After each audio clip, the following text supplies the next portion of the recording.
I was keeping Weo company in the cockpit because piloting can be boring in empty space when an alert dinged. Weo paused her story about an underwater race she'd won on her home planet. I held my questions while she tapped the controls, tentacles dancing across the console. Finally, she sat back and relaxed. "Nothing big," she told me. "Just a bit of metal junk among the rock." One of the smaller screens zoomed in on a patch of space that turned out to hold a tumbling asteroid.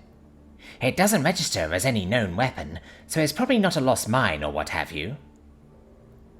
Surprised, I looked around the cockpit as if it would give me a view through the walls.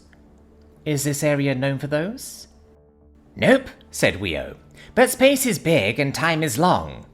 It wouldn't be the first time idiots fighting each other didn't give a flip about the rest of the universe." "Yeah, or the last," I agreed. "So what is it, if it's not dangerous? Can we tell?" Weo turned a few knobs and flicked a switch. "Not from this distance. The readings I'm getting are of common shipbuilding materials." "So it's from a crash? Do you think it was that crash?" I pointed over my shoulder, again as if we could simply look back to see the wreck I meant. I probably wasn't even pointing in the right direction.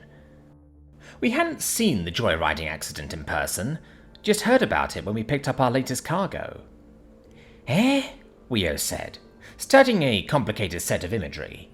"Don't think so. Pretty sure the angle's wrong. Possible, but unlikely."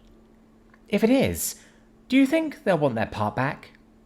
"Depends on what shape it's in," Weo said, with a wrinkle of her octopus-like forehead.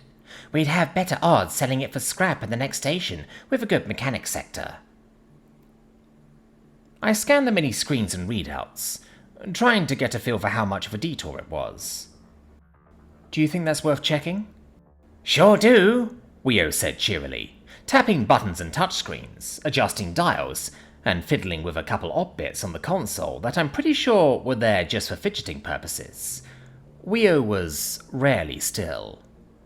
"Should we... Oh, you already pinged her." I spotted the little red light that said the captain had been called. I expected a con call as soon as Captain Sunlight got a spare moment, but she must have been nearby because she just showed up at the door. "Yes?" asked Captain Sunlight, posture as regal as ever, and scales a slightly brighter yellow than usual.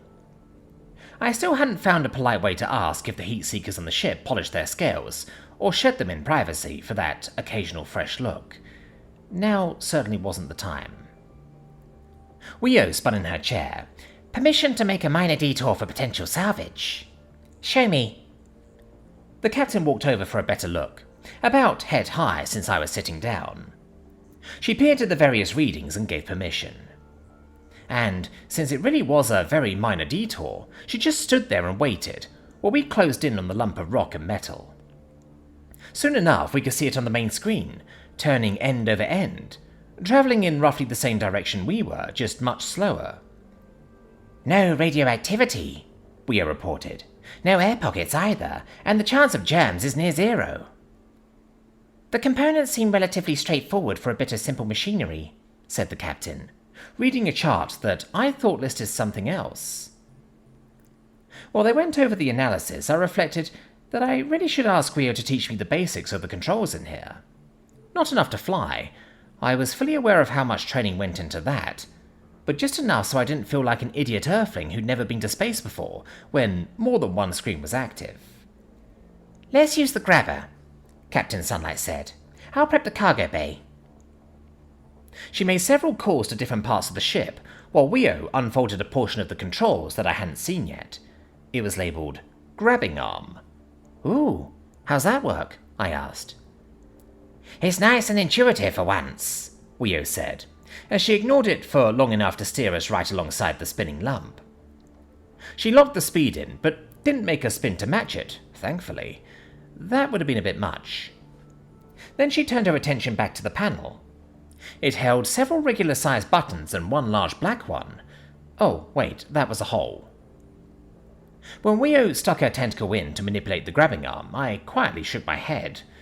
Of course it's that kind of arm, I thought, as a mechanical tentacle uncurled into view outside.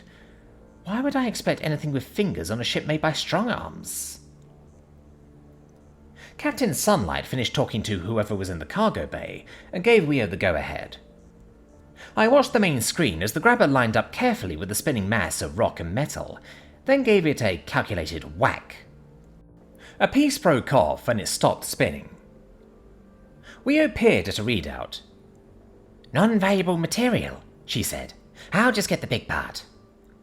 "How big is it?" I asked belatedly, not sure of the grabber's size for reference. One of the screens probably said. "Small enough to fit," Weo said.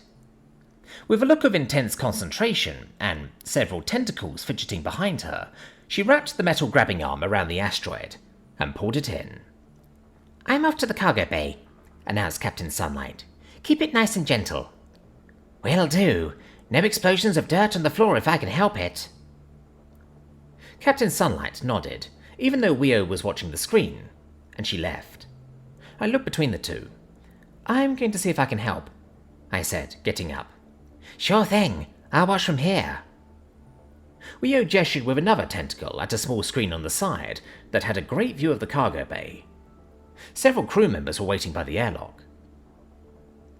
I hurried down the hall on my long human legs. I wanted to see what this thing was. Maybe it was important, or valuable, or both. Probably not, but who knew? When I got there, the airlock was already closed again, and Exkin was putting away their hand scanner. Blip and Blop each had a hand on the lumpy rock, about the size of a two-person hoverbike. They seemed to be the designated hold-in-place team, which they were good at, because of all the muscles. The goggles they wore and the pickaxes shoved in their waistbands said that might not be all they hoped to do.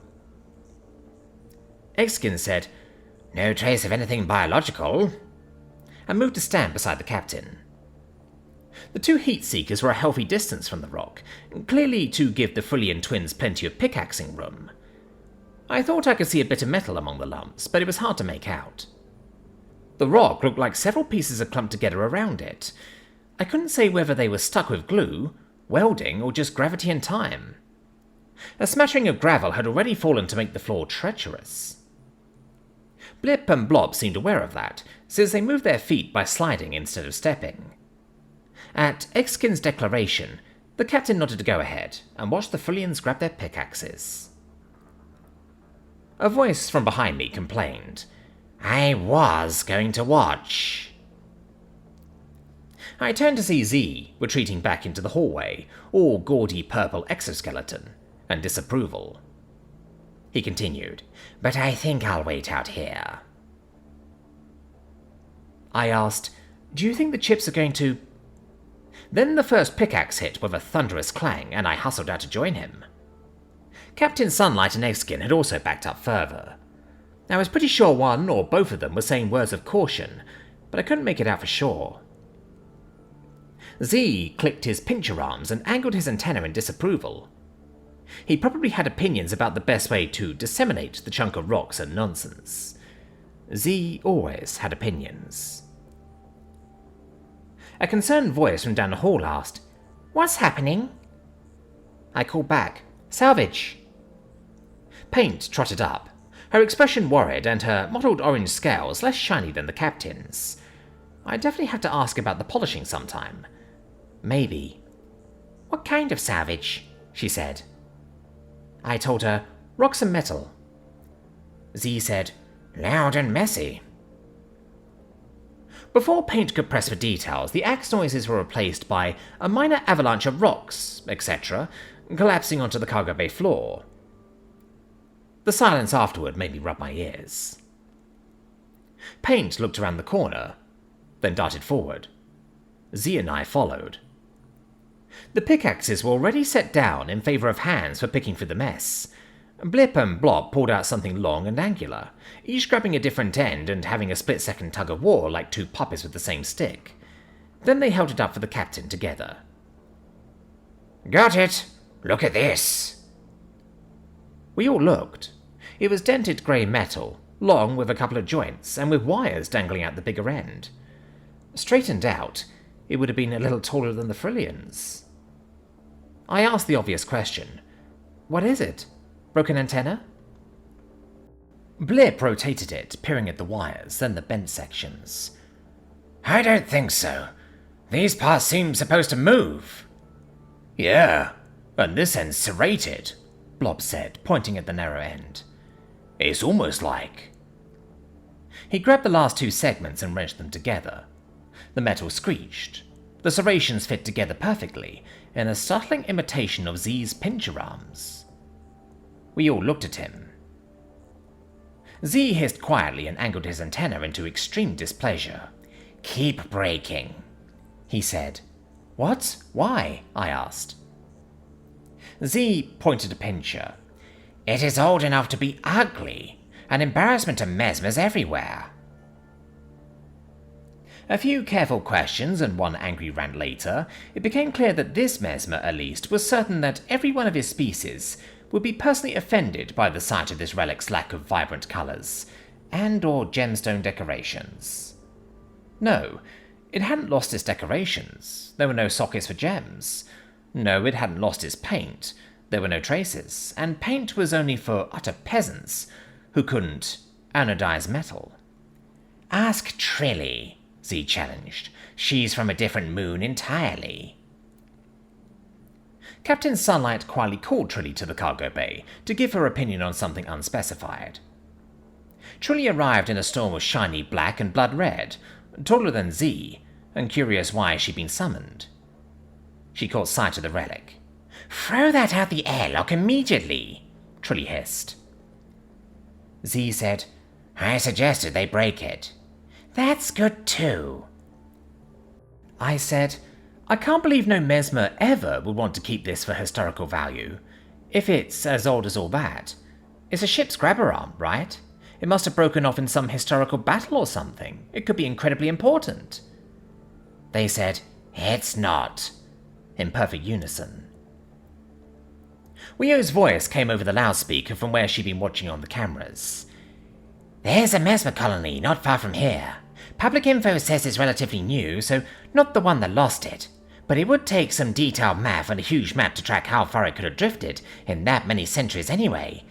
It can't hurt to ask them if they want it for a museum, right? Z said that would be extremely embarrassing to even ask. Trilly wanted nothing to do with it. Captain Sunlight decided it was worth a shot. Both mesmers stalked out of the cargo bay with loud declarations that they would be on the other side of the ship and not to bother them until the shame was done with. The captain asked Blip and Blob to clean the thing up as best they could. Paint volunteered to help and ran to get brushes. I asked permission to be in the cockpit during the phone call. Surely that opinion couldn't be universal. Surely. Or, I learned soon after, maybe it could. How what? Asked the local authority. A pink and blue mesmer with glittering chips of crystal forming intricate walls on her exoskeleton. I don't think I heard you correctly. Captain Sunlight addressed the screen with dignity. A historical artifact of mesmer design. It appears to be a mechanical version of your glorious blade arms, made of grey metal. That's disappointing, the authority said, with a flick of both antennae. Kindly throw it into the nearest sun. I blurted, What? Captain Sunlight gave me a look, but didn't say to be quiet. I took that as permission to keep talking. But this is part of your history, a record of how you got where you are. Ah, a human, the mesmer said with a sigh. Tell me, when your offspring commit an act of art for the first time, you are proud, yes? And so are they for a while. You might even put it on display, but then they grow up and never want to see it again out of shame. This does not deserve a place on the fridge. Into the sun it goes. Nothing I could say would sway that decision, not that Captain Sunlight let me try for long. She turned the conversation to business and ended up convincing the Mesmer Authority to pay us a small fee for the inconvenience of going out of our way. We were on official courier business after all, and time was money. Yes, people say that even in space. The Mesmer didn't bat an antenna at it. The final agreement also included an escort ship, partly to make sure we really did get rid of the thing, and partly to help us do so. It had a tractor beam thingy that could be set in reverse to punt things across the starfield. Very handy for launching artifacts into the sun. No, I didn't ask what they normally used it for. That kind of tech could easily have been an accidental discovery, and I wasn't about to bring up any other possible sources of cultural embarrassment. But I was going to quietly give my respects to the ancient bit of machinery before it was atomized. I stood in the cleaned-up cargo hold next to the unassuming piece of dull, dented metal. Crouching, I ran my fingers over it, committing the feel to memory, from the torn wires to the crooked serrations. A couple of those little teeth were bent. I'd never know what bent them. Loud conversation approached, and my crewmates entered the room, bustling around to prepare. I stepped back as the captain arrived, and I took up a position by the door. I had a good view of the airlock from there. As Blip and Blop in their exosuits hefted it to fro, as Weo angled the ship to get us in line with the escort, as Captain Sunlight gave the command and the relic was launched towards the distant sun, I silently gave my respects. I sent mental appreciation to the ages ago mesmers who had made the thing. Great job, you guys. You must have been so proud.